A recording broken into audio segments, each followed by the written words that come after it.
From early morning, the final pilgrimage for Pope Francis began. As they streamed towards the edges of St. Peter's, what was striking, so many different people of all ages from all over the world determined to be here. He's wonderful, wonderful. He should be canonized like immediately. This family from Rome, even with 2 young children, eager to get as far forward as possible.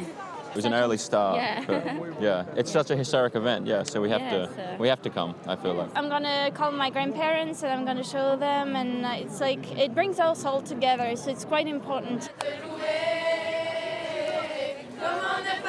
In the Catholic calendar, in its Jubilee year, this was already scheduled to be a special weekend for young people.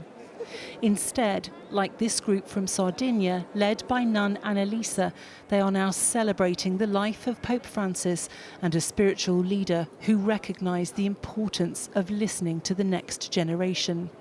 He left us, he went up to the sky, she says, but surely from there he is enjoying seeing us all here, since we love him a lot. At 10 a.m, the crowd fell silent as the service began, lost in their own thoughts of what Pope Francis meant to them.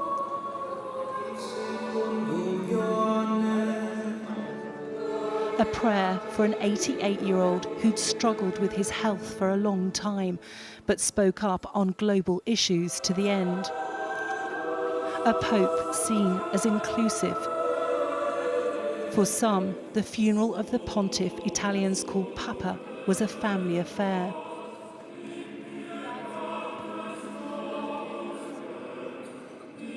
Most were so far back they could hear but couldn't see what was going on, the faithful stretching back to the walls of the Tiber River.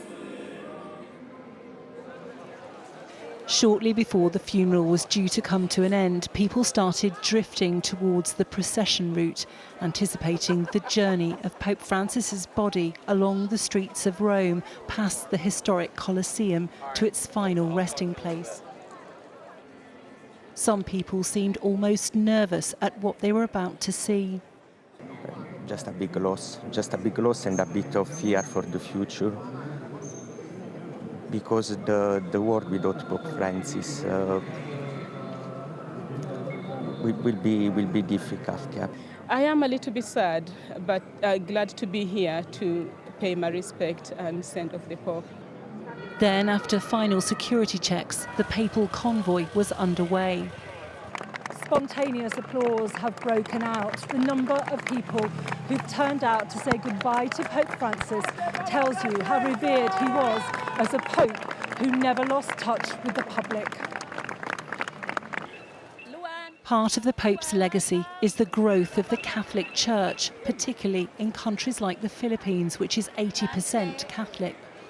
We call him Lolo Kiko, no? Our grandfather Kiko. And he is very close to us Filipinos because he embodies our values, the importance of families. Above all, Francis was a pope known for championing the poor, his life seen through the eyes of those who came to mourn his passing. Lisa Holland, Sky News, Rome.